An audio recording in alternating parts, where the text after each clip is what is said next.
Hi అండి. అందరికీ నమస్తే. ఈ శ్రీ శక్తి పిరమిడ్ మెడిటేషన్ ఛానెల్‌కు అందరికీ స్వాగతం, సుస్వాగతం.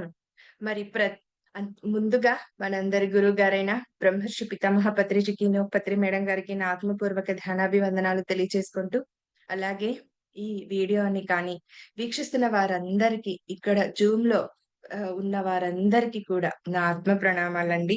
సో, మరి ప్రతి నెల 11 రోజులు మనం ఏదైతే అహింసాయుత భూమాత సాక్షాత్కారం కోసం మన ప్రయత్నం అంటూ చేస్తూ వస్తున్నామో ఈ ఛానెల్ ద్వారా మరి ఎందరెందరో మాస్టర్స్‌ని కలుస్తూ వస్తున్నాం.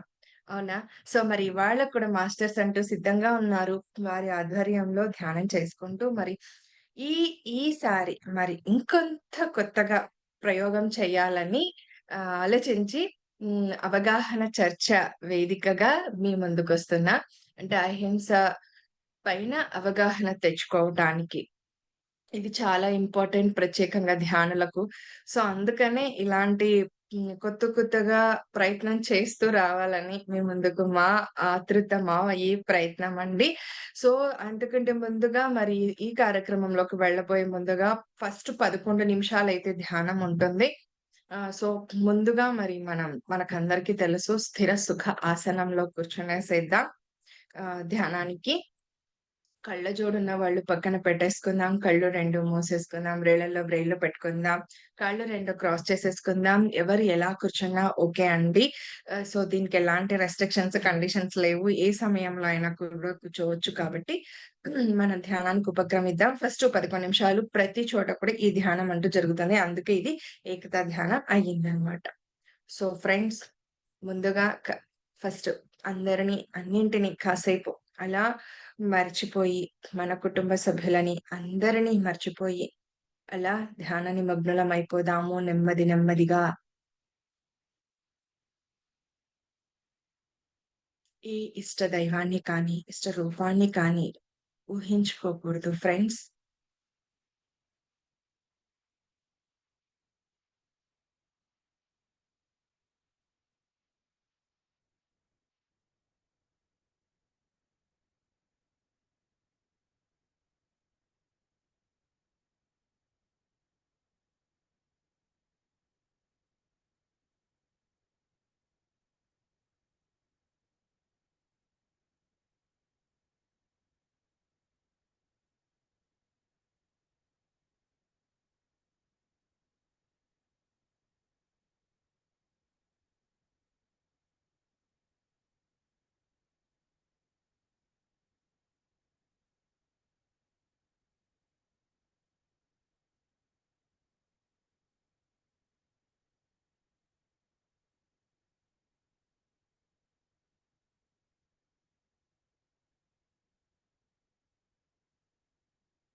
ఈ మనతో మనముండే అద్భుతమైన క్షణాలు ఫ్రెండ్స్. కాబట్టి ఏ ఒక్కరితో మనకి సంబంధం లేదు. ఏ ఒక్కరిని, ఏ ఇష్ట రూపాన్ని, ఇష్ట దైవాన్ని ఊహించుకోకుండా మనతో మనమే ఉండిపోదాము.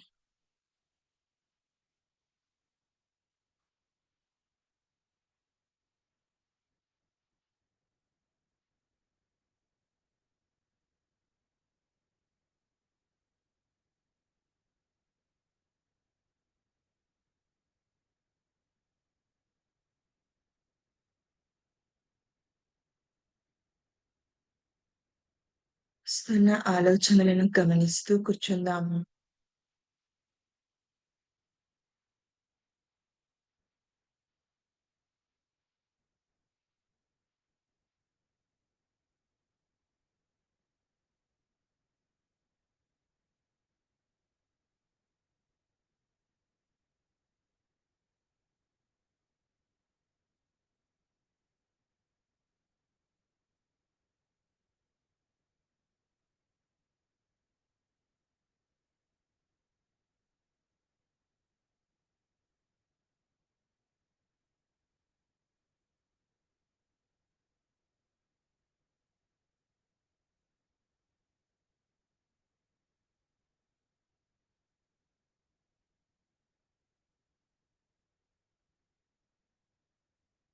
నెమ్మది నెమ్మదిగా మనలో సహజంగా, సరళంగా జరిగే ఉచ్ఛ్వాస, నిశ్వాసాలని గమనిస్తూ కూర్చుందాము.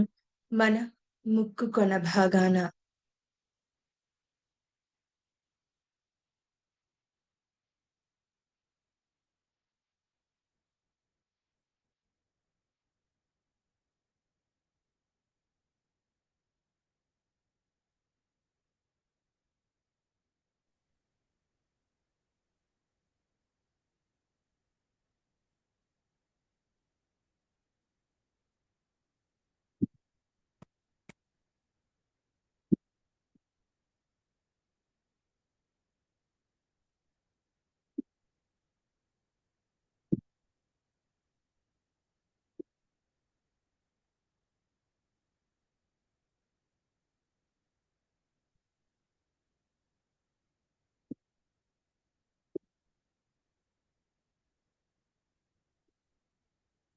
వస్తున్న ఆలోచనల వెంట పరుగులు పెట్టకుండా శ్వాసతోనే ఉందాము ఫ్రెండ్స్.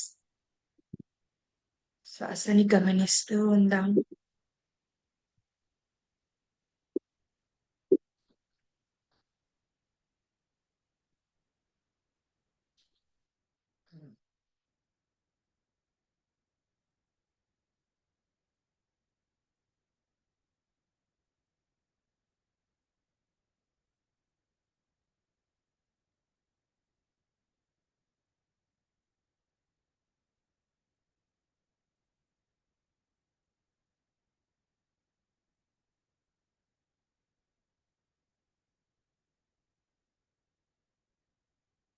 ప్రతి నెల 11 రోజులు ఒక గొప్ప సంకల్పంతో మనం ఈ ధ్యానం చేసుకుంటున్నాం. మొదటి 11 నిమిషాలు అదే అహింసాయుతమైన భూమాత సాక్షాత్కారం.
మరి ఒక్క నిమిషం.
మీ ఫ్రెండ్స్, నెమ్మది నెమ్మదిగా మన సహజ స్థితి నుండి ప్రస్తుత స్థితికి వచ్చేద్దాం. మన 2 అరచేతులు విడదీసి 2 కళ్ళ పైన పెట్టుకుందాం. 5, 4, 3, 2, 1, 0. నెమ్మదిగా మన అరచేతులు చూస్తూ కళ్ళు ఓపెన్ చేసుకుందాం.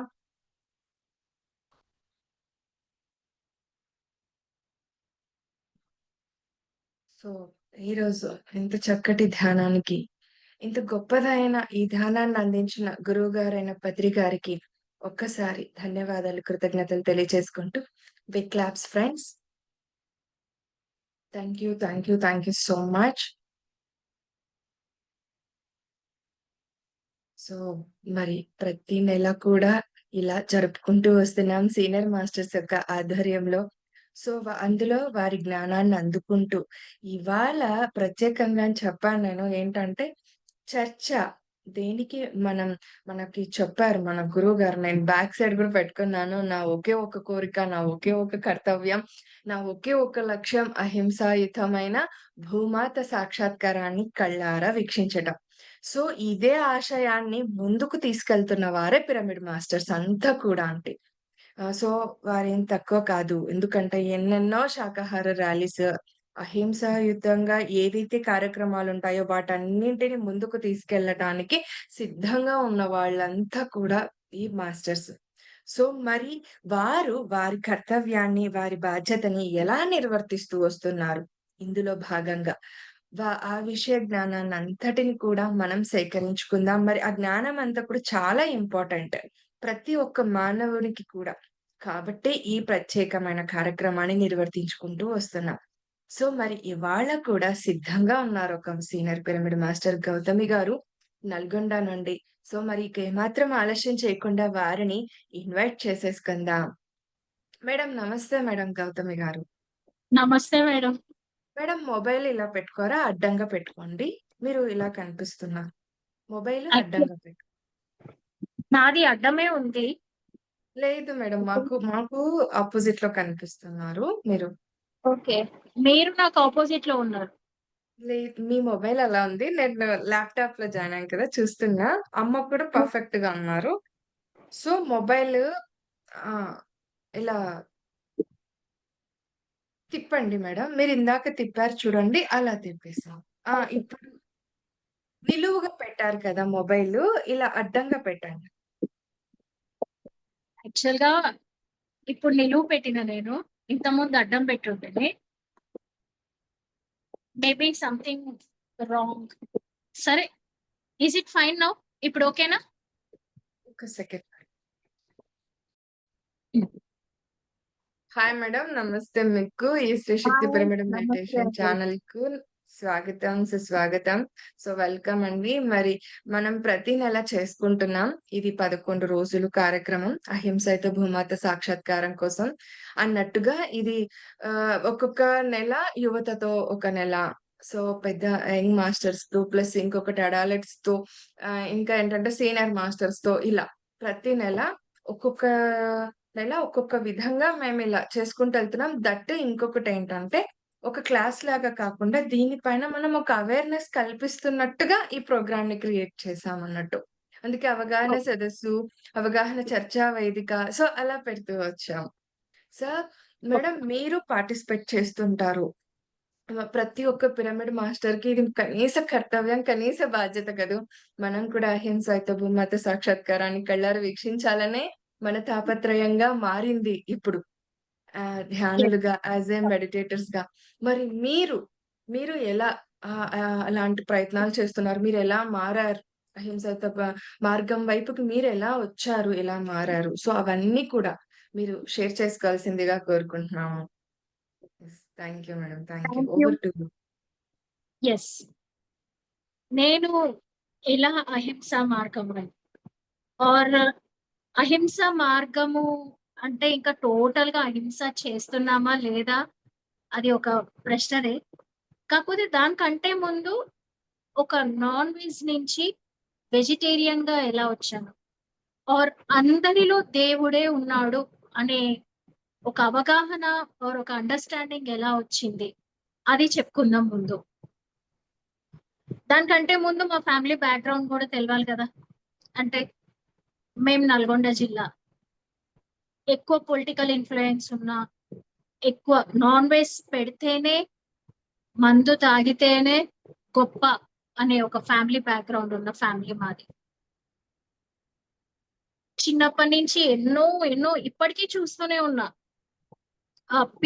ప్రజల్లో అలాంటి భావనే ఉంది. ఈ నల్గొండ తెలంగాణ రీజియన్‌లో మొత్తము ఇదే భావన ఉంటుంది. Non veg, non veg, non veg. బలి. బలి ఇస్తేనే కోరికలు నెరవేరుతాయి. ఇవన్నీ లోపల పాతుకొని పోయున్నాయి.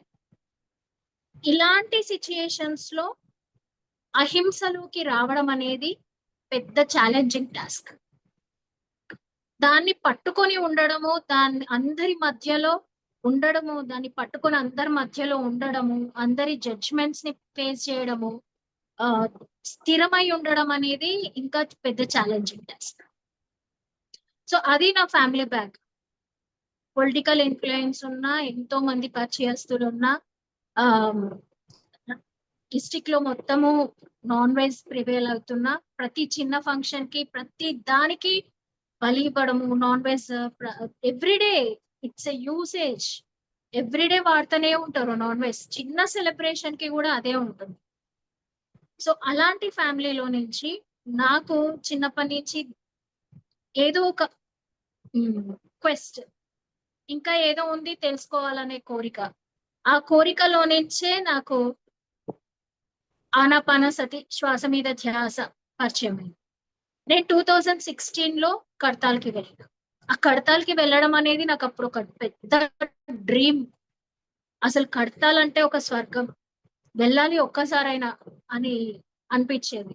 సో, 2016లో ఒక 4 డేస్ వెళ్ళడానికి నాకు ఛాన్స్ దొరికింది. అప్పుడు పత్రి సార్ ఒక మాట చెప్తున్నారు ధ్యాన మహాచక్రంలో. కుందేలు దేవుడే, కోడి దేవుడే, మేక దేవుడే, అన్నీ దేవుడే. దేవుడు కానిది ఏదీ లేదు. మరి అన్ని దేవుడే అయినప్పుడు దేవుణ్ణి కోసి దేవునికి ఎలా పెడతాం? అది నా మైండ్‌కి చాలా స్టిక్ అయిపోయింది. ధ్యానం చేస్తున్నా, నేనైతే మానేసేసిన. But still I am cooking at that time 2016. But still I am serving the people. అసలెంతగా కుక్ చేశా అంటే, ఎంతగా ప్రజలకి నేను నా చేతులతోని వండి పెట్టినా అంటే, అసలు ఒక్క రోజు కూడా మా ఇంట్లో అది వండని రోజు లేదు. అది తినని వాళ్ళు లేరు. Like almost every day is a function అట్లా ఉంటుండే. కానీ ఎప్పుడైతే నేను కడతాల్‌లో పత్రి సార్ నోట్లో నుంచి ఆ మాటలు విన్నానో, ఆ రోజు నేను డిసైడ్ అయినా, ఇంకా ఎప్పటికీ నేను నాన్ వెజ్ వండొద్దు. అంటే జనరల్‌గా మనకు పక్షులంటే, ఇంకా వేరే ప్రాణులంటే చాలా ఇష్టపడతాము. ఆహ్, చాలా దగ్గరికి తీస్తాము. కుక్కలంటే ఇష్టపడతాము. అన్నీ ఇష్టపడతాం. మరి కోళ్ళని, మేకలని వాటిని కూడా ఎందుకు అంత బాగా ఇష్టపడము? అంటే వీటిని ప్రేమిస్తాం కానీ వాటినెందుకు ప్రేమించము? ఇది కూడా అనిపిచ్చింది నాకు. ఏదైనా జీవియే కదా! ఎప్పుడైతే నేను ఒక డిటర్మినేషన్‌కొచ్చిన అది ఒక పట్టుదలగా నేనికపై నుంచి ఎవ్వరికీ వంట చేయను. నాన్ వెజ్ వండి పెట్టను. ఎప్పుడైతే అలా అనుకున్నానో, అప్పుడు మా పిల్లలు హ్మ్, మా బాబు maybe he is ninth class అనుకుంటా. మా పాప సెకండ్ క్లాస్. వాళ్ళకి ఒక్కటే విషయం చెప్పిన, మీరు నాకేదైనా జీవితంలో గిఫ్ట్ ఇవ్వాలనుకుంటే మీరిచ్చే గిఫ్ట్ నాకేంటిది అంటే నాన్ వెజ్ తినకుండా ఉండడం. నేను నా చేతులతో నాకు విషం అని అర్థమైంది. ఇంకోటి చెప్తారు పత్రి సార్, దాన్ని కోసినవాడు, వండినవాడు, పెట్టినవాడు ప్రతి ఒక్కరు కర్మకి పాత్రులే. ప్రతి ఒక్కరికి అందులో భాగం ఉంది. మరి తెలిసి నా పిల్లలకు నేను ఆ విషయాన్ని ఎలా పెడతాను? నాకది చెడు అయినప్పుడు, నాకది మంచిది కాదు అన్నప్పుడు, మరి నా పిల్లలకి ఎలా నేను దాన్ని వంట చేసి పెడతాను? అది విషం కదా! మరి వాళ్ళకి ఆత్మజ్ఞానం ఇవ్వాలి, వాళ్ళకు ఉన్నతమైన జ్ఞానం ఇవ్వాలి అని సంకల్పంతో భూమి మీదకొచ్చినప్పుడు, అప్పుడు అడిగాను వాళ్ళకి, మీరు నాకేదైనా గిఫ్ట్ ఇచ్చేదుంటే మీరు నాన్ వెజ్ మానేసేయండి. ఇంకెప్పుడు నన్ను వండమని అడగొద్దు. వండమని చెప్పొద్దు. వాళ్ళు దానికి ఒబే చేసిండ్రు.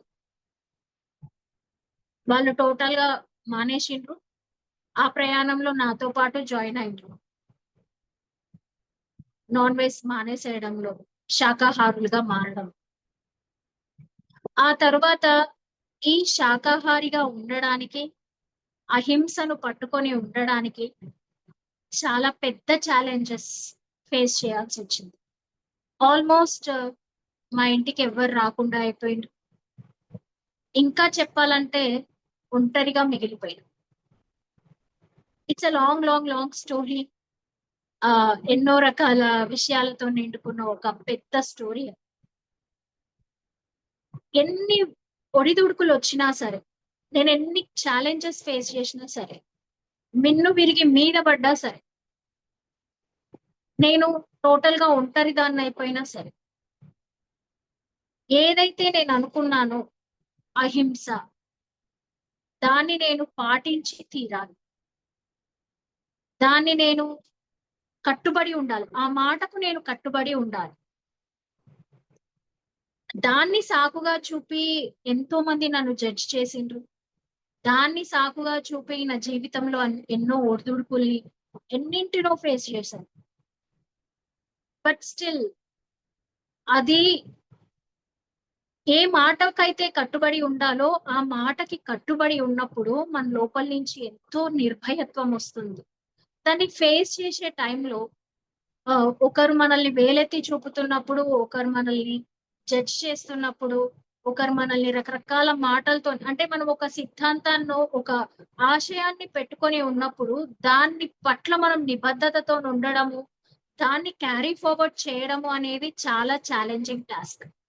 మరి ఒక రకమైన సొసైటీలో ప్రతి ఒక్కరూ అదే పరమావధి, అది ఉంటేనే జీవితము, అది ఉంటేనే మనుషులు ప్లీజ్ అవుతారు, అది పెడితేనే అందరూ యాక్సెప్ట్ చేస్తారు, అందరూ అది పెడితేనే మనకి విలువ, గౌరవము అని అనుకుంటున్న ఒక సొసైటీలో దాని కోసం మనం నిబద్ధతతోని కట్టుబడి ఉండడం అనేది పెద్ద ఛాలెంజింగ్ టాస్క్.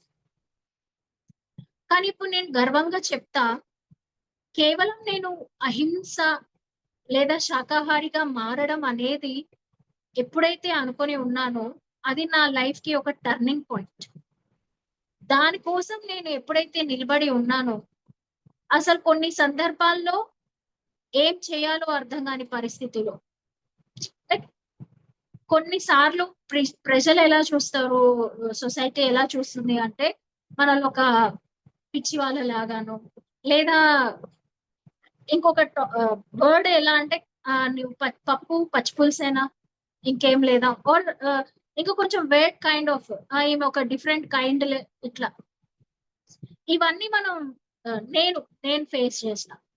కానీ పత్రి సార్ చెప్తారు, మనం సొసైటీ ఎంత పిచ్చి వాళ్ళు అని మనం అనుకుంటే మనం అంత ముందలకెళ్తున్నట్టు అని చెప్తారు. అది నేను different kinds of challenges or different kinds of పీపుల్‌ని, వాళ్ళందరినీ ఎలా ఎదుర్కొన్నాను. ఆ ఎదుర్కోవడంలో, ఒక లైఫ్ సిట్యుయేషన్‌ని దాటడంలో, నాకు నేను నిలబడడంలో, నా పిల్లల్ని నిలబెట్టడంలో, ఒక ప్రశాంతమైన, ధ్యానమయమైన, అహింసాయుతమైన జీవితాన్ని నేను గడపడానికి, నేను దీనికి కట్టుబడి ఉండడం, నిబద్ధతతోని ఉండడం, దీన్ని ఆచరించడం, పాటించడమే నాకు ఒక స్టెప్ లాగా యూజ్ అయింది.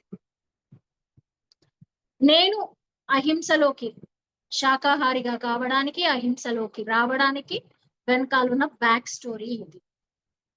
కానీ ఇంకొకటి ఏమనిపిస్తుంది అంటే, అహింస అంటే కేవలం జంతువుల్ని చంపకుండా ఉండడమేనా అహింస? అదొక్కటేనా అహింస? ఇంకేంటి అహింస అంటే ఏంటి? భూమాత అహింసాయుతమైన శక్తిగా భూమాత సాక్షాత్కరింప చేయడానికి మనం ఇంకా ఏం చేయాలి? అంటే ఫస్ట్ ఇంకొకరిని మార్చాలి, ఇంకొకరికి స్ప్రెడ్ చేయాలి, శాకాహార ర్యాలీలు చేయాలి, అందరికీ చెప్పాలి, అవేర్నెస్ తీసుకొని రావాలి. ఇవన్నీ ఎంత ముఖ్యమో వ్యక్తిగతంగా ఇంకా అహింసాయుతమైన భావనలు మన లోపల పాదుకొల్పుకోవడం అనేది అంతే ముఖ్యమైనది. అంటే ఒక ఆత్మ సాక్షాత్కారం దిశగా అహింసాయుతమైన ఒక వ్యక్తిగా నిలబడడానికి కేవలం శాకాహారిగా మారితేనే అహింసన? లేకపోతే ఇంకా ఏముంది? ఇంకా ఏం చేయాలి? అహింస అంటే ఇంకేంటి? అంటే కేవలం వీటిని చంపకపోవడమే అహింసనా? మరి ఇంకా మన బాధ్యత ఏంటి? భూమి మీద మనం నివసిస్తున్నప్పుడు, ఆ బాధ్యతను మనం మోస్తున్నప్పుడు మన బాధ్యత ఇంకేముంది? అది కూడా ఆలోచించాలి అనిపించింది నాకు.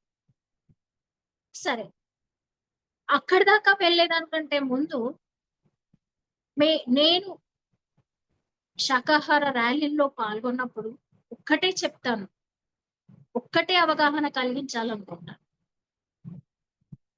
మన శరీరంలో ఉన్న ఏ అవయవమైనా మన పర్మిషన్ తీసుకుని పనిచేస్తున్నాయా? అసలు ఏ అవయవమైనా, ఏ ఆర్గన్ కైనా నువ్వు గుండె కొట్టుకో, నువ్వు జీర్ణక్రియ చెయ్యి, నువ్వు కిడ్నీస్ నువ్వు ఫిల్టర్ చెయ్యి, ఎక్స్క్రిటరీ సిస్టమ్ నువ్వు ఎక్స్క్రీట్ చెయ్యి, ఇవన్నీ మన పర్మిషన్ తో చేస్తున్నాయా? మరి ఎవరు చేస్తున్నారు ఇవన్నీ? అంటే ఏదో ఒక నిగూఢమైన చైతన్య శక్తి అది మన లోపల నడిపిస్తుంది. మరి అది ఆ జఠరాగ్ని రూపంలో ఉన్న ఆ శక్తి, ఆ చైతన్య శక్తియే మనల్ని నడిపిస్తున్నప్పుడు మరి ఆ లోపల ఇది ఒక యజ్ఞకుండం, ఇది ఒక దేవాలయం. ప్రతి మాంసపిండము మంత్రపిండమే. మరి ప్రతి కణంలోనూ ఆ చైతన్య స్థితే ఉంది. ఆ దేవుడు ఏదైతే అనుకుంటున్నామో ఆ దేవుడు, ఆ చైతన్యం ఏదైతే ఉందో అది మన లోపల ఉండి నడిపిస్తుంది. ఈ శరీరం వేరు, బుద్ధి వేరు, ఆత్మ వేరు, ఇవన్నీ వేరు. ప్రతి ఒక్కటి అదే చైతన్యం నుంచి వచ్చింది కదా. మరి అదే చైతన్యము ఆ మన లోపల జఠరాగ్ని రూపంలో ఏ దేవుడైతే ఉన్నాడో అదే దేవుడు అక్కడ కూడా ఆ జీవుల లోపల కూడా ఉన్నాయి కదా. మరి ఆ దేవుణ్ణి కోసి ఈ దేవుడికి ఎలా పెడతావు? అతను దేవుడే, నువ్వే దేవుడు, సర్వము దేవుడే అయినప్పుడు ఇంకో దేవుణ్ణి కోసి ఇంకో దేవుడికి ఎలా పెడతావు? ఇది నాకు వ్యక్తిగతంగా కలిగిన గొప్ప రియలైజేషన్. అయితే ఇదే పాయింట్ ని నేను ఎక్కువగా ప్రచారం చేశాను. ఇదే పాయింట్, దేవుణ్ణి కోసి దేవుడికి పెట్టడం. మరి ఇది టెంపుల్, ఇది ఒక యజ్ఞ కుండము అయినప్పుడు, ఇది ఒక దేవాలయం అయినప్పుడు ఆ దేవాలయంలో శవాలను భద్రపరుస్తావా? ఇది నడిచే దేవాలయం. ఈ నడిచే దేవాలయంలో దేవుడు ఉన్నాడు.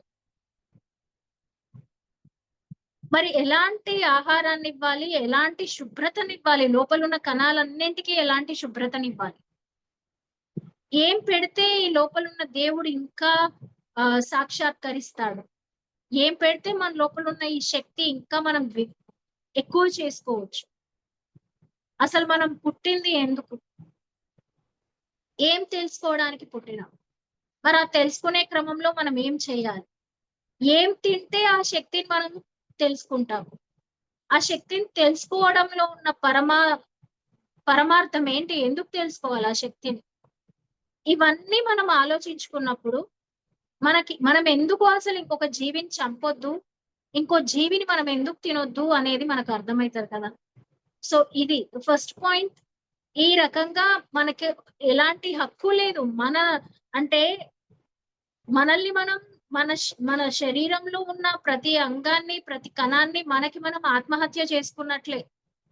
ఇంకొక జీవిని కోసి మనం తిన్నప్పుడు. మరి మనకు మనం చాలా అన్యాయం చేసుకున్నట్లే. ఈ శరీరానికి మస్తు అన్యాయం చేస్తున్నట్లే కదా! ఇంకొక రీజను ప్రతిదానికి కర్మ.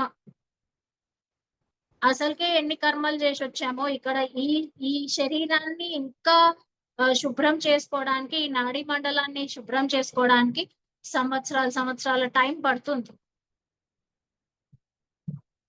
ఒక్కసారి మద్యపానం సేవిస్తేనే, ఒక్కసారి నాన్ వెజ్ తింటేనే ఎన్నో సంవత్సరాలు అది క్లీన్ అవ్వడానికి పడుతుందంట. ఎందుకంటే సెల్ మెమరీ అనేది ఒక సెల్ నుంచి ఇంకో సెల్ కి క్యారీ ఫార్వర్డ్ అయిపోతా ఉంటది సెల్ మెమరీ. మరి ఒక 12 ఇయర్స్ ఆఫ్ టైమ్, ఒక్కసారి తింటే 12 ఇయర్స్ ఆఫ్ టైమ్ అది క్లియర్ అవ్వడానికి పడుతుంది. ఒక సైకిల్ అవుతుంది అని నేను తెలుసుకున్నాను. మరి ఎన్ని జన్మల నుంచి ఈ పనులు చేశాము. పుట్టిన కానించి తెలుసో తెలవకో ఆ పనులు చేస్తూ ఉన్నాం. మరి ఒకసారి అర్థమైనాక మరి ఇంక అట్లాంటి పని ఇంకెప్పుడు చేయొద్దు. ఆ క్లీన్ చేసుకునే అప్పటిదాకా చేసిన తప్పుని ఇప్పుడు సరిదిద్దుకునే క్రమంలోనే అప్పుడు దాకా చేసిన ఆ ఇంపాక్ట్ ఆ బాడీ మీద, ఆ ఆర్గన్స్ మీద, వాటన్నిటి మీద, మన మెదడు మీద ఉన్న ఆ ఇంపాక్ట్ అంతా కూడా శుద్ధి చేసుకోవడానికి, క్లీన్ చేసుకోవడానికి ఈ టైం అంతా పడుతుంది. అంటే అసలు ప్రతి ఒక్కరి తక్షణ కర్తవ్యం ఏంటి? అసలు ఇప్పటికిప్పుడు మనం దాన్ని వదిలిపెట్టేసి ఫస్ట్ ఈ దేవాలయాన్ని, ఈ శరీరాన్ని, ఈ మంత్రపిండాన్ని స్వచ్ఛంగా చేసుకోవడమే. ఎక్కడైతే స్వచ్ఛత ఉంటుందో అక్కడే దేవుడు ఉంటాడు. మరి ఆ దేవుడు కూడా మనమే కదా! మరి దీన్ని ఎంత క్లీన్ అవ్వాలి, ఎంత ట్రాన్స్పరెంట్ అవ్వాలి, ఎంత నీట్ గా అయిపోవాలి ఈ రూము, ఈ శరీరం. ఎప్పుడైతే అంత నీట్ గా అయిపోతుందో అప్పుడు అంత శక్తిని మనం తీసుకోలేస్తాం. ఆ నీట్నెస్, ఆ క్లీన్లీనెస్ లేనప్పుడు లోపల కణాలన్నింటి లోపల మనం ఏమీ చేయలేము. సో ఎవరైనా సరే ఇంకా చాలా మంది మొండిగా అవి పుట్టింది మన కోసమే, ఆ దేవుడు మన కోసమే పుట్టించిండు, ఆ దేవుడు మన కోసం మనకేమైనా ప్రాణం పోషణమా వాటికి? ఇంకా కొందరు అంటారు చెట్లకి ఎమోషన్స్ లేవా, చెట్లను చంపితే కాదా? అవి ఆ మొక్కలు అనేవి మనం ఎంత ప్రూన్ చేస్తే, ఎంత కట్ చేస్తే ఇంకా మంచిగా పెరుగుతాయి.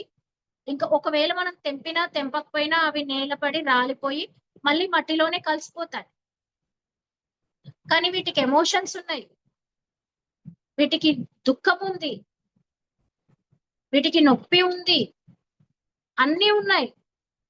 వాటిని కట్ చేసేటప్పుడు అందులో నుంచి వచ్చే ఆ భయం వల్ల వచ్చే, ఆ దుఃఖం వల్ల వచ్చే ఆ ఎమోషన్స్ అన్నిటి వల్ల అవి ఎసిడిక్ గా మారిపోయి మనం వాటిని తీసుకున్నప్పుడు మన లోపల ఎసిడిక్ గా మారిపోయి మనం ఇంకా రోగాల పాలవుతాం కదా.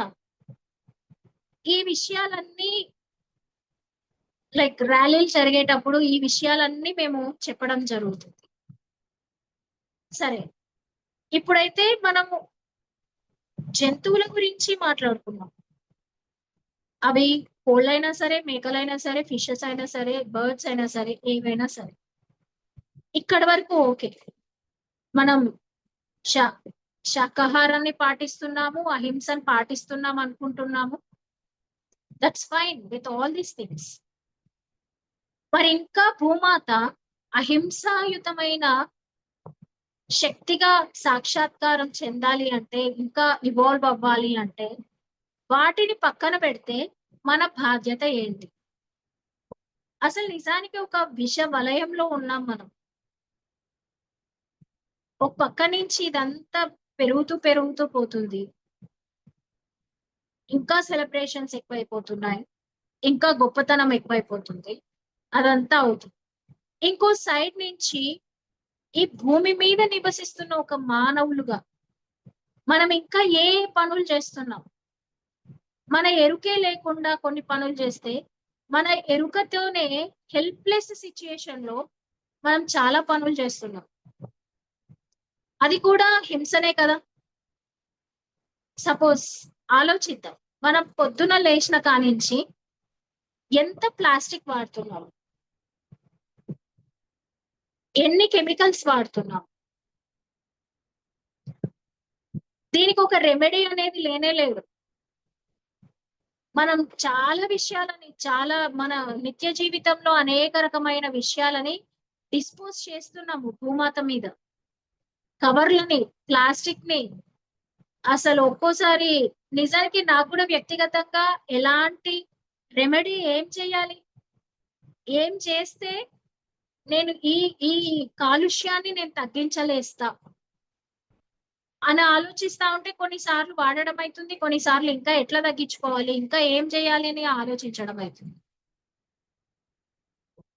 ఇదొక ఫ్యాక్టర్. అంటే చంపడము, పాటించడము, శాకాహారిగా మారడము అదే అహింస కాదు. ఇలా చేయకుండా ఉండడం కూడా అహింసనే. కెమికల్స్ ని వాడకుండా ఉండడం, ఎంత తక్కువగా కెమికల్స్ ని వాడితే అంత మంచిదిగా, అంతగా నీళ్ళని పొల్యూట్ చేయకుండా ఉంటాము, ఇంకా భూమాతని పొల్యూట్ చేయకుండా ఉంటాము. మరి ఇక్కడ ఎవరి వ్యక్తిగతమైన శ్రద్ధ వాళ్ళు తీసుకోవాల్సిందే కదా. మరి ఏమంటారు మీరు? ఏం చేయాలి? ఎవరికి వాళ్ళే ఆలోచించుకోవాలి. ఎందుకంటే చాలా వాట్సాప్ గ్రూప్స్ ఉంటాయి. వాట్సాప్ గ్రూప్స్ నిండా ప్రకృతికి ఇంత న్యాయం జరుగుతుంది, అంత న్యాయం జరుగుతుంది, ఆ ఇది చేయొద్దు, అది చేయొద్దు, ఇది చాలా రకాలుగా అది చేయొద్దు అని చెప్తారు. కానీ దానికి రెమెడీ ఏంటి? ఒక పనిని చేయొద్దు అన్నప్పుడు, ఒక ప్లాస్టిక్ కవర్ ని వాడొద్దు అన్నప్పుడు, ఆ ప్లాస్టిక్ కవర్ కి రెమెడీగా ఇంకేం చేయాలి? ఏం చేస్తే మనం పొల్యూషన్ ని తగ్గించగలుగుతాం? మరి మనం ఎందుకు పొల్యూషన్ ని తగ్గించాలి? ఒక ప్లాస్టిక్ కవర్ గానీ, ఒక ప్లాస్టిక్ గానీ భూమిలోకి పడిపోతే అది డీకంపోజ్ అవ్వడానికి కొన్ని వేల సంవత్సరాలు పడుతుంది. ఇప్పటికే చూడండి, ఒక ఇంట్లో నుంచి ప్రతి నెల ఒక 2 కేజీలో 3 కేజీలో ప్లాస్టిక్ బయటకు వెళ్తుంది అనుకుందాం. అసలు ఎంత ప్లాస్టిక్, ప్రతి ఇంట్లో నుంచి ప్లాస్టిక్ అంతా భూమాతకి ఇచ్చేస్తున్నాం మనం. మరి అదంతా భూమి లోపలికి సింక్ అవ్వడానికి, డీకంపోజ్ అవ్వడానికి ఎన్ని సంవత్సరాల టైం పట్టాలి? మరి భూమాత లోపల ఎన్నో మైక్రోబయల్ ఆర్గానిజమ్స్ ఉంటాయి, వానపాములు ఉంటాయి, వైవిధ్యానికి సంబంధించిన ఎన్నో రకాల క్రిమి కీటకాదులు భూమాత లోపల ఉంటాయి. అవన్నీ అలా ఉన్నాయి కాబట్టే ప్రతిదీ డీకంపోజ్ అవుతుంది, ప్రతిదీ శక్తిలాగా మారుతుంది, ప్రతిదీ ఆ మొక్కల లోపలికి అందుతుంది, మళ్ళీ దాన్ని ఆహారంగా మనం తీసుకుంటున్నాం. ఒకవేళ ఎవరైనా చనిపోయినా కానీ, ఏ జీవి అయినా చనిపోయినా, ఏదైనా జరిగినా కూడా మళ్ళీ ఆ భూమాతలోనే కలిసిపోవాల్సి వస్తుంది కదా. మరి దాన్ని డీకంపోజ్ చేసేది ఎవరు? ఆర్గానిజమ్స్. చాలా రకాల సూక్ష్మ జీవులు ఈ శరీరాలన్నింటినీ ప్రతి దాన్ని డీకంపోజ్ చేస్తున్నాయి. మరి వాటికి కూడా ముప్పు ఉంది. జీవ వైవిధ్యం లేదు ఇప్పుడు. మనం జీవ వైవిధ్యాన్ని కాపాడకపోవడం కూడా ఒక హింసనే. కేవలం మనం శాకాహారిగా మారినము, కొన్నింటిని చంపట్లేము, కొన్నింటిని లైక్ మన లోపల సహానుభూతి పెరిగింది, కంపాషన్ పెరిగింది, కరుణతోనున్నాము, ఆ పక్షులంటే ఇష్టము, చేపలంటే ఇష్టము, మిగతా జీవరాశులన్నీ నాకు చాలా ఇష్టము. కానీ మరి ఇవేం పాపం చేసినాయి? మనకి భూమాత ఇంకా స్వచ్ఛంగా, ఇంకా స్వర్గంలాగా మారాలి అంటే ఇంకా చేయవలసిన పని ఇంకా చాలా ఉంటది కదా.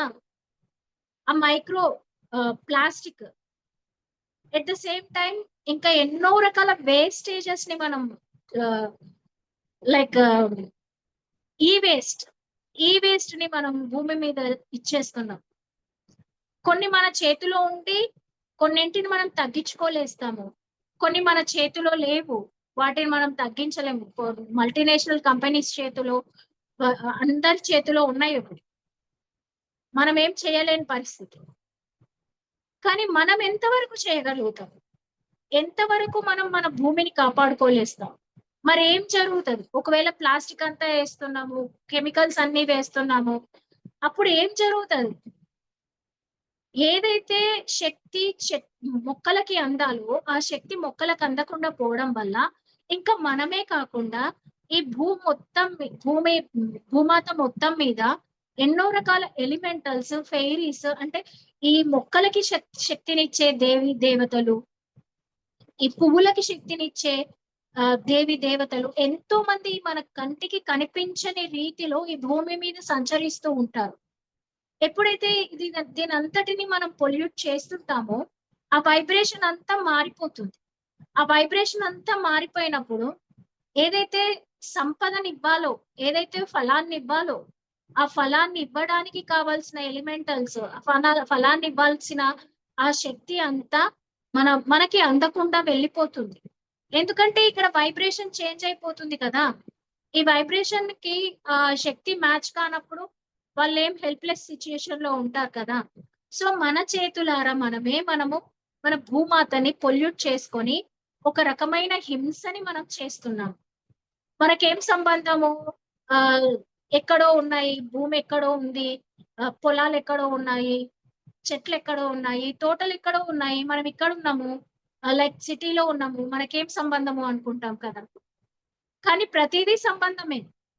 ఎందుకంటే మనం వేస్ట్ ఏదైతే చేస్తున్నామో అదంతా ఒక డంపింగ్ దగ్గరికి పోతుంది. అక్కడ పొగ పెడతారు. ఆ పొగ వల్ల కాలుష్యం వస్తుంది. అది ఎయిర్‌లోకి వెళ్తుంది. అంటే ఒక్కరు ఒక ఇంటిలో కొద్దిగా ప్లాస్టిక్‌ని మార్చినప్పుడు, కొద్దిగా కెమికల్స్‌ని చేంజ్ చేసినప్పుడు, కొద్దిగా ప్రకృతి వైపుకు మళ్ళినప్పుడు, అది ఎన్నో రకాలుగా ఇప్పుడు ఎంతమందిమైతే ఈ ఈ అవగాహనలోకి వచ్చామో, వాళ్ళందరం కనీసం ఒక నెలలో ఒక 2 కేజీల ప్లాస్టిక్‌ని మనం వాడడానికి బదులుగా, దాన్ని ఒక అరకిలోకి, ఇంకా అరకిలోకి, ఇంకా అరకిలోకి ఆహ్, గ్రాడ్యుయల్‌గా తగ్గించుకుంటూ పోయామనుకోండి, అప్పుడు మనకు కావాల్సిన మనం ఏదైతే అహింస అనుకుంటున్నామో, దాన్ని పాటించినట్లే అవుతుంది. ఇంకొక అవగాహన రాంది ఏంటి అంటే, ఒక రైతుగా నేను చెప్తున్నాను. ఈవెన్ నేను ఇంకా ఆహ్, దాన్ని ఎట్లా చేయాలో కూడా అర్థం కాని పరిస్థితిలో. ఎన్నో రకాల కెమికల్స్‌ని కొడుతున్నాం. ఎన్నో రకాల పెస్టిసైడ్స్‌ని మొక్కల మీద చిమ్ముతున్నాం. దాని అంతటి వల్ల కూడా సాలెపురుగులు గాని, వానపాములు గాని, ఇంకా ఎన్నో రకాల సూక్ష్మ జీవులు భూమిలో ఉన్నాయి. అవన్నీ కూడా చనిపోతున్నాయి. అది కూడా హింసనే కదా! మరి ఆ హింసని కూడా మనం చేయకుండా ఎలా నివారించాలి? మరి దీని పట్ల కూడా మనం ఆలోచించాల్సిన అవసరం ఉంది. ఈ పెస్టిసైడ్స్ అన్నీ ఇష్టం వచ్చినట్లుగా స్ప్రే చేసినప్పుడు, మరి అందులో ఉండే క్రిమి నాశని ఏదైతే ఉందో, ఆ కెమికల్స్ ఏవైతే ఉన్నాయో, టాక్సిక్ థింగ్స్ ఏవైతే ఉన్నాయో, అవి మనం తిన్నప్పుడు మన లోపలికే వచ్చేస్తున్నాయి. అంటే అసలు ఎలాంటి అవగాహన లేకుండా, ఎరుక లేకుండా కొన్ని విషయాలను ఒక నిద్రమత్తులో మునిగిపోయినట్లుగా ప్రజలంతా కూడా అలాగే జోగుతూ ఒక తినే అంటే ఏదైతే దొరుకుతుందో దాన్నే తినేస్తున్నాం. అసలది దాని మీద ఎలాంటి పెస్టిసైడ్ ఉంది? ఏం కొట్టిండ్రు? ఏ మందులు కొట్టిండ్రు? ఏం జరుగుతుంది అసలు పంట పొలాల్లో? ఏం జరుగుతుంది అసలు తోటల్లో? ఏమైతుంది? ఇదంతా కూడా మనం అవగాహన తెచ్చుకోవాల్సిన అవసరం ఉంది. ప్రతి ఒక్కరికి ఇది మనం తెలుసుకోవాల్సిన అవసరం ఉంది. మన చేతలో ఎంత వరకైతే మనం చేయగలుగుతామో ఈ భూమాతను ప్రొటెక్ట్ చేయడానికి, అంతగా మనం ప్రొటెక్ట్ చేయాల్సిందే. ఒక చిన్న పని పెద్ద డిఫరెన్స్‌ని క్రియేట్ చేస్తది. ఎందుకంటే మనం కూడా శాకాహార ర్యాలీలకు వెళ్ళినప్పుడు, అక్కడ కూడా మనం కేర్ తీసుకోవాలి. మాక్సిమం మనం కేర్ తీసుకుంటాము. స్టీల్ ప్లేట్స్ వాడతాము. స్టీల్ గ్లాసెస్ వాడతాము. అన్నీ కరెక్టే ఉంటాయి. చేస్తున్నాము. ఇంకా ఎక్కడైనా చిన్న చిన్న పొరపాట్లు జరుగుతున్నట్లయితే, మనము మన బాధ్యతగా ఇది ప్లాస్టిక్‌ని వాడకుండా, డిస్పోజల్ గ్లాసెస్‌ని వాడకుండా, డిస్పోజల్ ప్లేట్స్‌ని వాడకుండా మనం జాగ్రత్త పడాలి. ఏదైనా ఒక వినాయక చవితి గాని, దుర్గామాత ప్రొసెషన్స్‌లో పార్టిసిపేట్ చేసినా గూడా చాలా మంది ఆ ఊరేగింపు కంటే, ఆ సంబరాల కంటే ఎక్కువగా అక్కడ పొల్యూషన్ క్రియేట్ చేస్తున్నాం మన చేతులారా మనం. ఇలాంటివేవైనా మాట్లాడితే మనల్ని ఇంకా వీళ్ళకి పండగలంటే ఇష్టం లేదు. ఇవన్నీ అంటారు. కానీ ఒక బాధ్యతాయుతమైన పౌరులుగా మనం మన పండగల్ని చేసుకోవడము, ఏవైనా చేసుకోవడం మన హక్కే. కానీ అట్ ద సేమ్ టైమ్ ఆ సెలబ్రేషన్స్ తర్వాత జరిగే నష్టాన్ని కూడా మనం బేరీజు వేసుకోవాలి కదా! మేబీ మనందరం కూడా పార్టిసిపేట్ చేస్తూ ఉంటాం సొసైటీలో భాగంగా. అట్లాంటప్పుడు మనకి మనం అవగాహన కలిగి ఉండడం. ఏదైనా ఫంక్షన్‌కి వెళ్ళినప్పుడు మన చేతులు లేకుండానే జరిగిపోతున్నాయి అవన్నీ.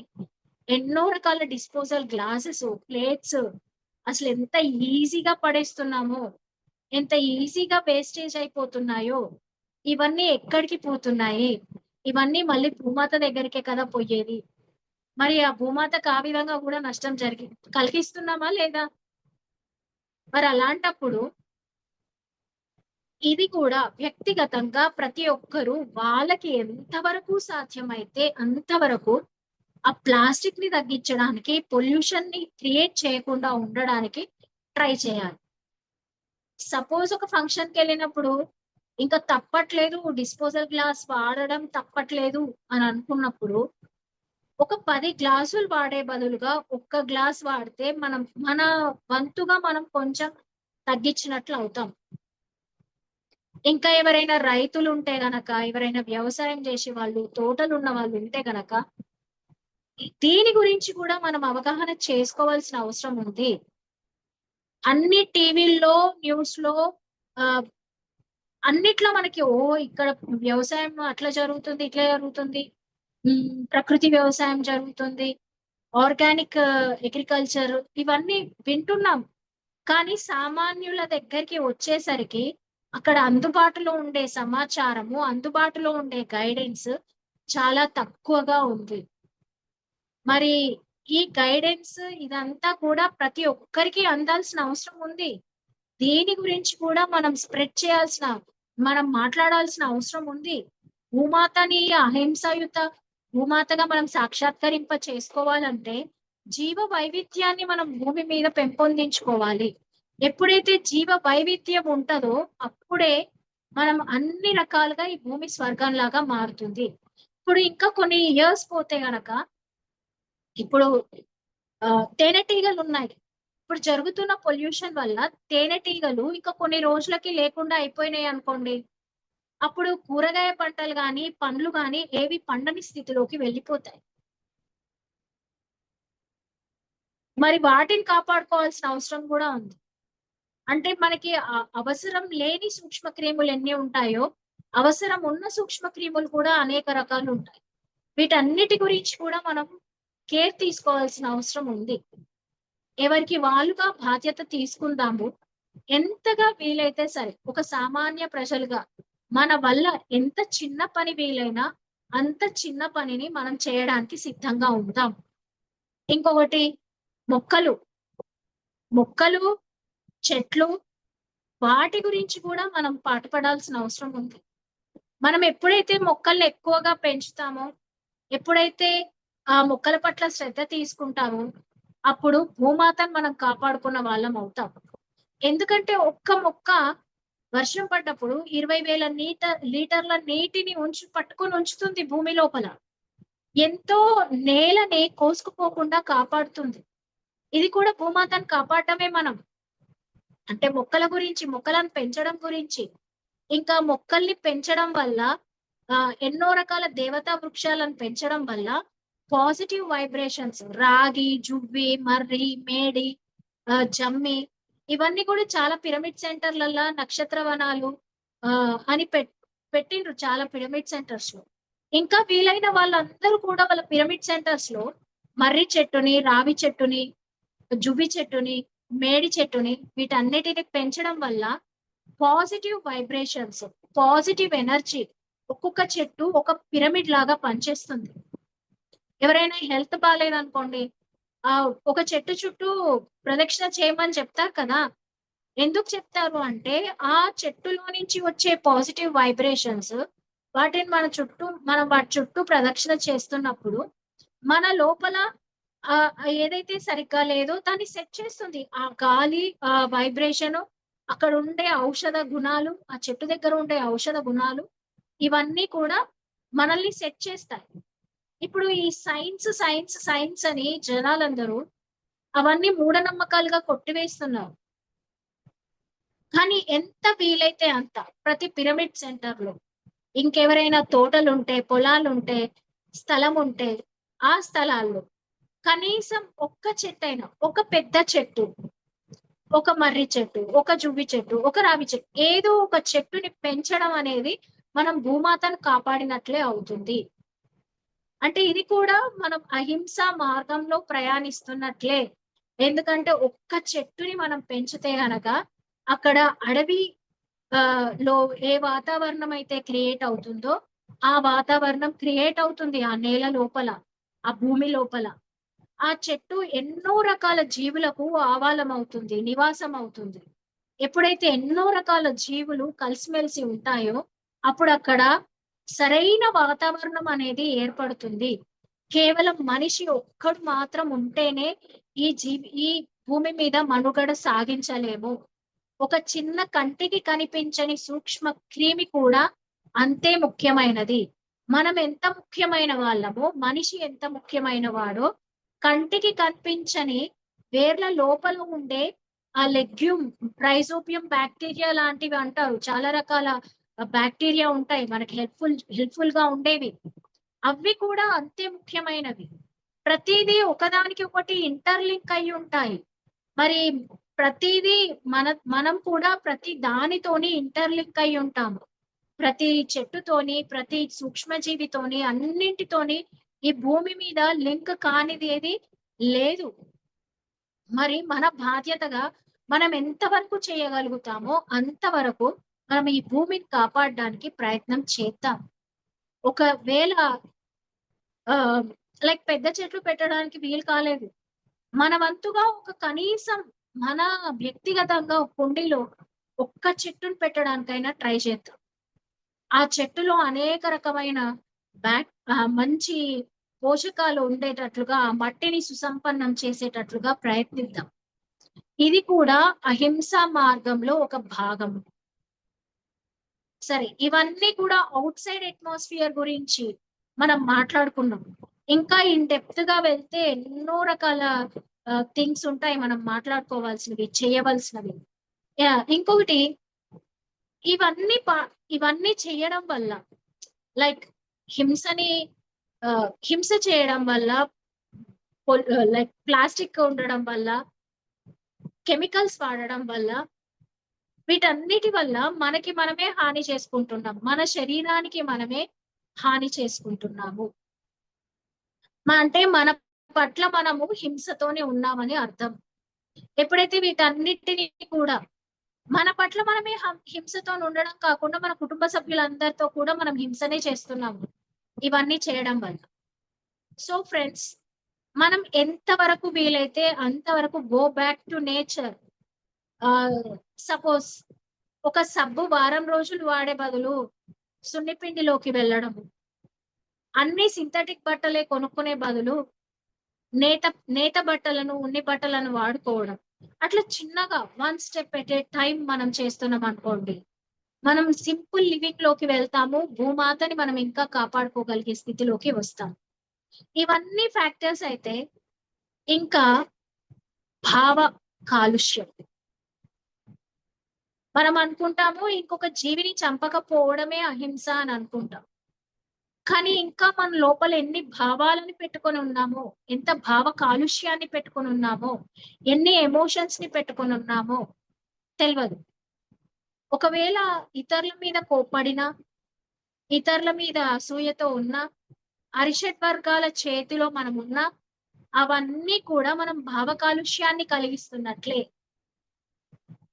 మరి అదే ఒకవేళ మనల్ని మనం అంగీకరించుకోలేకపోయినా, మన పట్ల మనం తీర్పులతో ఉన్నా, మన పట్ల మనం స్పష్టంగా లేకపోయినా, మన పట్ల మనం శ్రద్ధ తీసుకోకపోయినా, ఈ శరీరం పట్ల కానీ, దేని పట్లనైనా సరే మనం శ్రద్ధ తీసుకోకపోయినా, మన సాధన పట్ల కానీ, ఏదో చేస్తున్నామంటే చేస్తున్నాం, తిన్నామంటే తిన్నాము, ఉన్నామంటే ఉన్నాం, అట్లా నిర్లిప్తంగా కాకుండా యాక్టివ్‌గా మన శరీరం పట్ల, మన మనస్సు పట్ల, మన వెల్ బీయింగ్ పట్ల, మన ఆరోగ్యం పట్ల, ఇంకొకరికి మన బాధ్యతని మనం ఎప్పుడైతే తీసుకుంటామో, మన భావ కాలుష్యాన్ని తగ్గించిన వాళ్ళం అవుతాము.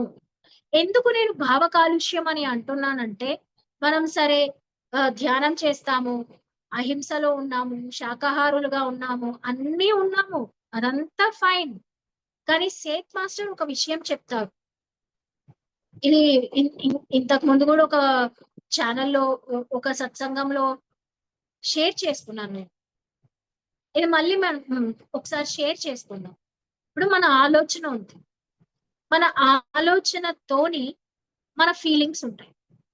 మన ఫీలింగ్స్ తోని మన ఎమోషన్స్ బిల్డ్ అవుతాయి. మన ఎమోషన్స్ తోని మన హార్మోన్ సెక్రెషన్స్ అనేది ఉంటుంది బాడీ లోపల.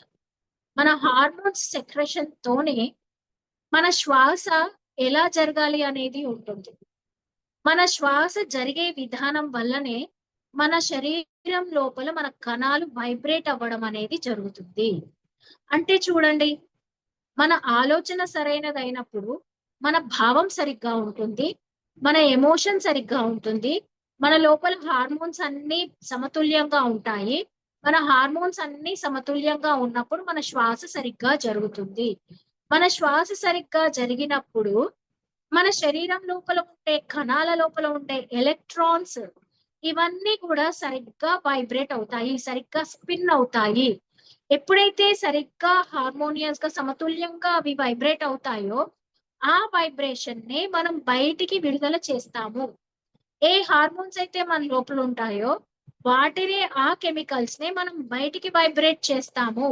అంటే సరిగ్గా వైబ్రేట్ అవ్వడము, సరైన వైబ్రేషన్స్ లో ఉండడము అనేది ఎంత ముఖ్యమైన విషయమో ఆలోచించండి.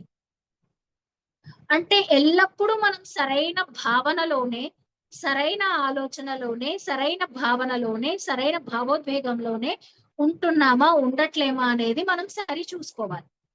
24 గంటలు ఎవ్రీ మూమెంట్ మనం ఎంత పీస్ఫుల్ గా ఉన్నాం, ఎంత హైగా వైబ్రేట్ అవుతుంది, ఇదంతా మనం చూసుకోవాల్సిన అవసరం ఉంది.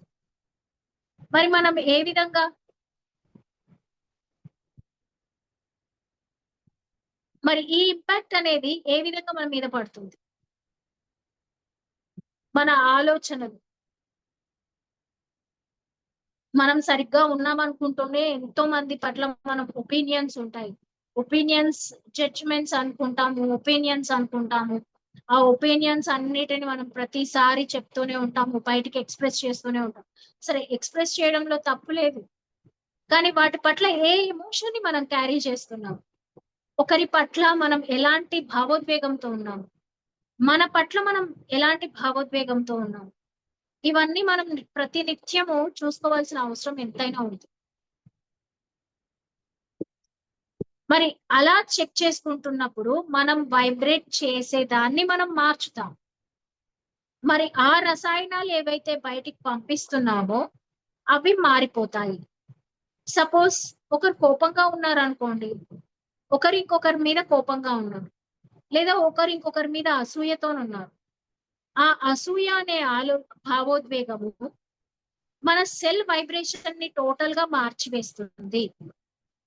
ఆ సెల్ వైబ్రేషన్ ని టోటల్ గా మార్చేసినప్పుడు ఆ సెల్ వైబ్రేట్ అయ్యేదే మనం బయటి ఫ్రీక్వెన్సీ బయటికి మనం ఎక్స్‌ప్రెస్ అవుతుంది. మనకు తెలిసినా తెలవకపోయినా మన ఫిజికల్ రియాలిటీ ఎలా క్రియేట్ చేసుకుంటాము అంటే, మన సెల్ వైబ్రేషన్ వల్లనే మన బయట రియాలిటీ అనేది క్రియేట్ అవుతుంది. మరి తెలవని వాళ్ళు, ఏ అవగాహన లేని వాళ్ళు, ఏ జ్ఞానం లేని వాళ్ళంటే సరే, ఓకే, వాళ్ళని మనం ఏం చేయలేము. వాళ్ళకి చెప్తాము, వదిలేస్తాము. కానీ మనకంత అవగాహన వచ్చింది. మనం ధ్యానం చేస్తున్నాము. మనకెంతో జ్ఞానం ఉంది. ఎంతో సాధనలో ఉన్నాము. మనం ఇంకా మన వైబ్రేషన్ ఎలా ఉందో చెక్ చేసుకోకపోతే అప్పుడెలా? దీనంతటి వల్లనే సపోజ్ ఒక ఎగ్జాంపుల్ ఎట్లా అంటే, ఒక సంఘటన జరిగింది అనుకోండి. ఆ సంఘటన గురించే ప్రతి ఒక్కరూ మాట్లాడుకుంటారు.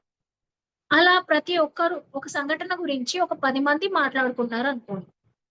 ఆ 10 మంది వాళ్ళ ఆలోచనతోని, వాళ్ళ భావంతోని, భావోద్వేగంతోని వాళ్ళ సెల్ వైబ్రేషన్‌ని టోటల్‌గా మార్చేస్తుంది. నెగెటివ్‌గా మాట్లాడుకున్నప్పుడు నెగెటివ్ వైబ్రేట్ అవుతుంది. ఆ నెగెటివ్ కైండ్ ఆఫ్ కెమికల్సే బయటికి ఎక్స్‌ప్రెస్ అవుతాయి. ఆ బయటికి ఎక్స్‌ప్రెస్ అయినప్పుడు ఆ 10 మంది 10 రకాల వైబ్రేషన్‌ని అక్కడ క్రియేట్ చేసింది. ఆ 10 రకాల వైబ్రేషనే అక్కడ నెగెటివ్ ఇంపాక్ట్ రావడానికి కారణమైతుంది. మరి ఆ నెగెటివ్ ఇంపాక్ట్ వల్లనే ఇంకొక ఆహ్, రియాలిటీ క్రియేట్ అయిపోతుంది. ఇంకొక వాస్తవం అక్కడ రూపుదిద్దుకుంటుంది. అది పాజిటివ్‌గా జరగదు భూమాతకి. నెగెటివ్‌గా జరుగుతుంది.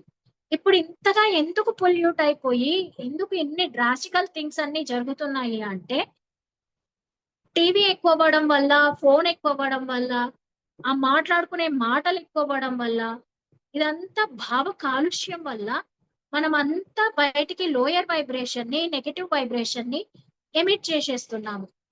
ఆ ఎమిట్ చేయడం వల్ల అదంతా క్లౌడ్ లాగా ఫార్మ్ అయిపోయి, అది ఇంకొక నెగెటివ్ ఇంపాక్ట్, నెగెటివ్ వాస్తవానికి కారణమవుతుంది. అంటే ఇంక చేసేవాళ్ళు ఎలాగో అలాగే చేస్తున్నారనుకోండి. కానీ మన చేతిలో ఏముంది? మనం ఎంతవరకు దాన్ని ఇంపాక్ట్ చేయగలము? ఎంతవరకు మన వైబ్రేషన్‌ని మనం మార్చగలము? ఇది కూడా అహింసలో భాగమే. ఇతరుల పట్ల ద్వేషపూరితంగా ఉండకపోవడము అహింసలో భాగమే.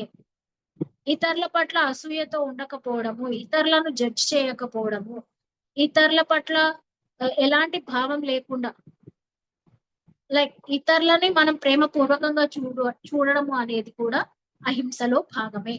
అది అనుకుంటాం మనం ఇంకొకరి మీద కోప్పడ్డప్పుడు అది వాళ్ళ మీద ఇంపాక్ట్ చూపిస్తుంది అనుకుంటాం.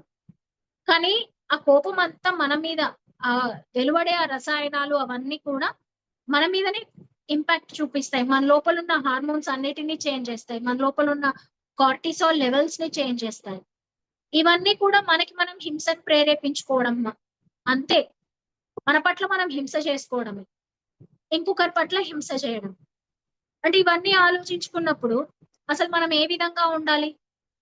అంటే ప్రతి నిమిషము, ప్రతి సెకండు, ప్రతి క్షణం మనం ఎంత ఎరుకతో నుండి మన ఆలోచనలను, మన భావాలను, మన భావోద్వేగాలను ప్రతి నిమిషం మనం సరిచూసుకుంటూ ఉంటే ఖచ్చితంగా మన వైబ్రేషన్ అనేది హయ్యర్‌గా మారిపోతుంది.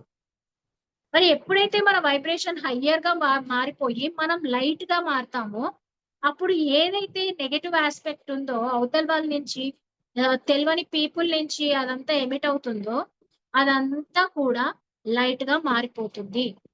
యెస్. చీకటి ఉండొద్దు అంటే ఎక్కువ వెలుగు ఉండాలి. అంటే మనమంతా వెలుగుగా మారిపోవాలి. ప్రతి ఒక్కరము. Yes madam. Ma'am. Madam? Yes. Time is up. ఒక 2 మినిట్స్. ఓకే. ఓకే. ఇంకే. హ్మ్. సరే. యాహ్! మ్యామ్. మనమంతా వెలుగుగా మారిపోయినప్పుడు, మనం టోటల్‌గా భూమాతని స్వర్గంలా ఈ భూమి మీద స్వర్గాన్ని ఆవిష్కరించడానికి మనం భూమి మీదకొచ్చినాము. ఈ విషయాలన్నిటిని మనం దృష్టిలో ఉంచుకొని, మన పరిధిలో మనకెంత వరకు సాధ్యమైతదో అంతవరకు మనం చేద్దాం. Thank you friends. ఈ అవకాశం ఇచ్చినందుకు అహింస గురించి కొన్ని విషయాలను మనం చర్చించుకునే అవకాశం మనకు లభించినందుకు. Thank you. Thank you. Thank you. ఈ జ్ఞాన మార్గాన్ని అందించిన పితామహ బ్రహ్మర్షి పత్రిజీకి, స్వర్ణమాల పత్రిజీకి థాంక్ యూ వెరీ మచ్. వేల కృతజ్ఞతలు. Thank you friends.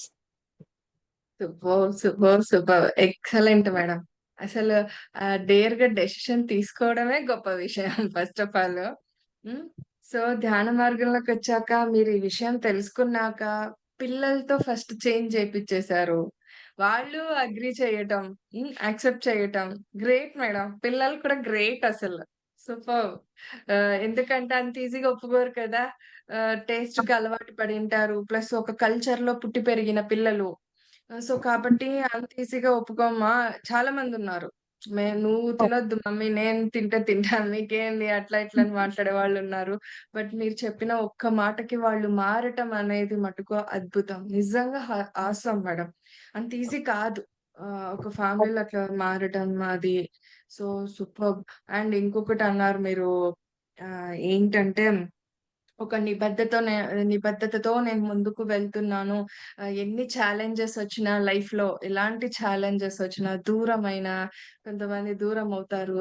That two మీరుండే ఎన్విరాన్మెంట్, ఆ వెదర్ ప్లస్ అక్కడుండే ఆ ప్రాంతం టోటల్‌గా డిఫికల్ట్ వరల్డ్ అది. మీరేం చెప్పాలంటే అంటే అదర్ స్టేట్స్‌తో మిగతా ఇక్కడ వైపుగా పోల్చుకుంటే అక్కడ తెలంగాణ స్టేట్స్‌లో మొత్తం కూడా సో, చాలా డిఫికల్ట్ ఏరియా. అలాంటి ఏరియాలో మీరు ఛాలెంజింగ్‌గా తీసుకొని ముందుకు వెళ్ళటం అనేది కూడా ఆషామాషీ విషయం కాదు మేడం. ఫస్ట్ ఆఫ్ ఆల్ దానికి నేను హ్యాట్స్ ఆఫ్ చెప్తున్నాను మీకు. నిజంగా. ఎందుకంటే ఫ్యామిలీలో ఒకరు మారటం గొప్ప. వాళ్ళ తర్వాత ఇంకొకరు మారటం గొప్ప. ప్లస్ దానికి మీరన్నట్లుగా ఆ నిబద్ధతతో ముందుకు వెళ్ళటం అనేది ఇంకా ఛాలెంజింగ్ విషయం. ఛాలెంజింగ్‌లో ఛాలెంజింగ్. మీరుండే ఎన్విరాన్మెంట్‌కి చెప్తున్నాను నేను. మేము క్యాజువల్‌గా ఇక్కడ ఉన్నాం నిజంగా ఓపెన్‌గా చెప్తున్నాను. అంతే హ్యాపీనెస్‌తో. ఎందుకంటే మీరు ఒక ఇన్‌స్పిరేషన్ అందరికి కూడా. అంటే ఎలాంటి విషయాన్ని మనం చేపడితే దానికి తగ్గట్టుగా ఛాలెంజింగ్‌గా తీసుకొని, ఒక కర్తవ్యంగా, ఒక బాధ్యతగా తీసుకొని ముందుకు వెళ్ళటం. అంటే పత్రి సార్ చెప్పారు. దాన్ని మనం స్వీకరించి ముందుకు వెళ్ళటమే గొప్ప విషయం. దట్ టూ ఇలాంటి సెన్సిటివ్ ఏరియాలో సెన్సిటివ్ విషయాన్ని ముందుకు తీసుకెళ్లటం అది ఇంకా గొప్ప. మీరన్నీ అంటే అన్ని విషయాలని కవర్ చేశారు మేడం. యెస్, మనం ఓన్లీ అహింసతో కూడుకొనున్నది జంతువుని చంపటం అదొక్కటే కాదు. మనిషితో మనిషి కరెక్ట్‌గా ఉండాలి. ఈర్ష్య, ద్వేషాలు, అసూయలెందుకు? నేను మిమ్మల్ని చూసి నేను పడుతున్న అసూయ అది ఎందుకు నాకు? సో, ఇదంతా కూడా అహింస కిందకొస్తుంది. దట్ ఇంకొకటి మనం క్యాజువల్ లైఫ్‌లో ఉండే కొన్ని కొన్ని విషయాలు మార్చుకోవాలి. ఇవన్నీ కవర్ చేశారు. బట్ దానికి కూడుకొని ఏమంటారు ఒక డెడికేటెడ్‌గా ముందుకు వెళ్ళటం అనేది అది గొప్ప విషయం మేడం. ఆషా విషయం కాదు. So, superb! నిజంగా ఇవాళ ఈ ఫస్ట్ డే ఈ నెల ఈ ఫస్ట్ డే మీరిలా రావటం అనేది మటుకు చాలా గొప్ప విషయం. నిజంగా హ్యాపీగా ఉంది. అంటే ఏ విషయానికైతే మనం అంటే పాటుపడుతున్నాం. ప్రతి ఒక్కళ్ళు పిరమిడ్ మాస్టర్స్ ఇది నేర్చుకున్నాక ఎంతో కొంత అవగాహనని అందరిలోకి తీసుకెళ్ళాలని మనం ఆతృత ఉంది చూడండి. ఆ ఆతృతలో భాగంగా ప్రతి నెల 11 రోజులు చేసుకుంటొస్తున్నాం గదా! ఆ ఆతృత ఇవాళ తీరింది అని అనిపించింది నిజంగా అయితే. అంటే హ్మ్. ఇది అందరికి వెళ్తుంది. యూట్యూబ్‌లోకి అప్‌లోడ్ ఎళ్ళిపోయి అందరూ చాలా మంది చూస్తారు. ఎంతమందిలో మనం ఈ అవగాహన కల్పిస్తున్నాం కదా! ఎంత బాధ్యత తీసుకొని, ఎంత కర్తవ్యంగా ముందుకు వెళ్తున్నారు ఒక పిరమిడ్ మాస్టర్, ఒక ధ్యాని, ఒక గురువు చెప్పిన ఒక విషయాన్ని పట్టుకొని ముందుకు వెళ్తున్నామనేది ఎంత గొప్ప విషయం అది. సో, అది నిజంగా చాలా అంటే చాలా హ్యాపీగా ఉంది madam. Thank you so much. ఇక్కడ ఇంకొకరికి నేను కృతజ్ఞతలు తెలియచేసుకోవాలి. సాయి కుమారి అమ్మ సో హ్యాపీ మేడం గారిని ఇలా తీసుకొని రావటం మన సెషన్‌కి, మన జూమ్‌కి. ఆ! ఎందుకంటే నిజంగానే గొప్ప గొప్ప మాస్టర్స్‌ని మీరు తీసుకురావటం, పరిచయం చేయటం మాకందరికి కూడా. మన ద్వారా అందరికి పరిచయం అయ్యేలా చేయటం, నేను అందులో ఒక భాగం అవ్వటం అనేది థాంక్ యూ సో మచ్. నిజంగానే ప్రతి ఒక్కరం కూడా నేర్చుకోవాల్సిన విషయాలు మేడం ఇవన్నీ కూడా. మాట్లాడుకోవటం కాదు, చేతల్లో కూడా ప్రయత్నిద్దాం. చేద్దాం మరి. నిజం. Superb! Thank you. Thank you so much. Thank you. Sai అమ్మ మాట్లాడతారా?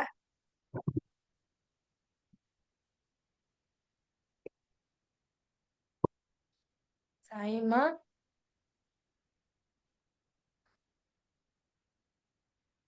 మాట్లాడండి. అన్‌మ్యూట్ చేసుకొని. హ్మ్. మాట్లాడండి మా. Thank you. ఈ స్త్రీ శక్తి ఛానల్ ద్వారా ఈ విశ్వానికి అద్భుతమైన మెసేజ్ ఇవ్వాలి, పత్రిజీ యొక్క లక్ష్యాన్ని నెరవేర్చాలి అని ఇందుమతి గారు ఎంతో పట్టుదలతో ఈ విశ్వం కోసం ఆవిడ తను ప్రత్యేకించి ఈ టైం పెట్టి ఎంతో తపనతో ఉన్న ఇందుమతి గారికి మరి మనమంతా కూడా చక్కగా సపోర్ట్ చేస్తూ ఇంకా ముందుకి ఈ యొక్క సంకల్పాన్ని విశ్వవ్యాప్తం చెయ్యాలనేది పత్రిజీ సంకల్పం. అందులో మనం కూడా అందరూ ఉన్నాము. ఫస్ట్ డే వచ్చి గౌతమి గారు కంప్లీట్ గా జ్ఞానం అన్నమాట. అది నిజంగా కంప్లీట్ జ్ఞానం లాగా అద్భుతంగా జరిగింది ఇది. అన్ని విధాల భావ కాలుష్యం దగ్గర నుంచి మరి పొల్యూషన్, థాట్ పొల్యూషన్ ప్రతి ఒక్కటి శాకాహారం అన్ని వచ్చాయి. నిజంగా గౌతమి గారు ఎందుకు సెలెక్ట్ అయ్యారంటే పత్రిజీ సెలెక్ట్ చేసుకున్నారని తెలుసుకున్నాము. పత్రిజీ గారికి జై హో పత్రిజీ, జై హో పత్రిజీ, జై హో పత్రిజీ. శాకాహార జగత్తుకి మరి ఈ భూమాత యొక్క సాక్షాత్కారం, భూమి శాంతితో ఉండడానికి మనందరం కూడా తప్పనిసరిగా ఈ సంకల్పంలో ఉన్నాం. గౌతమి గారికి ప్రత్యేకించి స్త్రీ శక్తి ఛానల్ తరఫు హృదయపూర్వక అభినందనలండి. Thank you so much. Thank you. Bye. Thank you madam. Thank you so much. So friends, వీక్షించారు కదూ, ఎంత చక్కగా ప్రతి ఒక్క విషయాన్ని వివరించారు మేడం. దట్టు వారి జీవితంలో ఇంప్లిమెంట్ చేసి, అంటే ఆచరించి, దాన్ని అనుభవ జ్ఞానంతో మనకొచ్చి పంచారు. సో వారు చేస్తున్న విషయాలు, వారి జీవితంలో పాటిస్తున్న విషయాలండి ఇవన్నీ, వారొచ్చి షేర్ చేసుకుంటున్నవి. అందుకే that is the pyramid master. మరి వారి వంతుగా వారెంత కృషి చేస్తున్నారు ఈ అహింసాయుత భూమాత కోసం. మరి మనం ఎంత చెయ్యాలి, మనం కూడా ఆలోచిద్దాం. Thank you so much madam గారికి మరొకసారి కృతజ్ఞతలు తెలియజేసుకుంటూ, మరి ఈ శ్రీ శక్తి పిరమిడ్ మెడిటేషన్ ఛానల్ ని లైక్ చేయండి, షేర్ చేయండి, సబ్స్క్రైబ్ చేసేసేయండి. అలాగే పక్కనున్న బెల్ ఐకాన్ని ప్రెస్ చేస్తే ఇలాంటి నోటిఫికేషన్స్ తో, విజ్ఞానవంతమైన నోటిఫికేషన్స్ తో మీ ముందుంటాం. అలాగే కామెంట్స్ రూపంలో మీ అభిప్రాయాన్ని తెలియచేయడం మరవద్దు. మరి రేపు మరొక మాస్టర్ యొక్క ఆధ్వర్యంలో ఈ సజ్జన సాంగత్యాన్ని, ఈ అవగాహన చర్చా వేదికని కొనసాగించుకుందాం.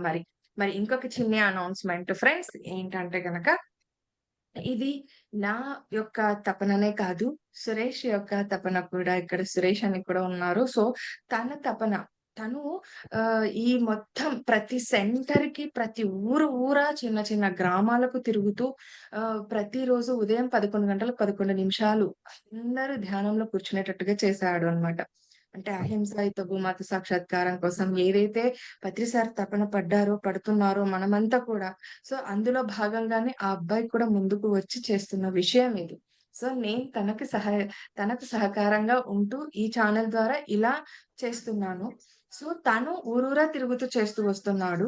అండ్ ఇంకొకటి ఏంటంటే, ప్రతి సంవత్సరం కూడా, అంటే పత్రి గారు నవంబర్ వచ్చే నెల 11వ తేదీన, సో పత్రి గారి జన్మదినం సందర్భంగా మేము వారం ముందుగా ఏం చేస్తామంటే, నవంబర్ 3వ తేదీ నుండి 9వ తేదీ వరకు ఏకతా ధ్యానం అంటూ చేయిస్తాం అందరి చేత.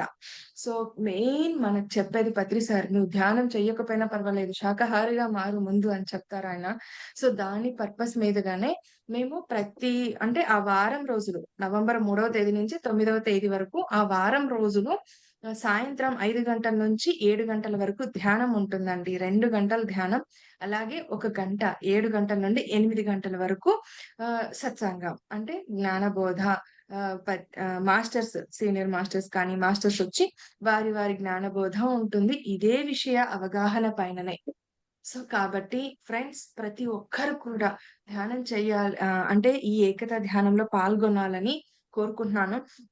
మీ సెంటర్స్ లో అన్నిట్లో కూడా చెయ్యాలి ఇదంతా కూడా అని కూడా కోరుకుంటున్నాను friends. Thank you so much. మరి రేపు మళ్ళీ కలుద్దాం. Thank you thank you. Madam.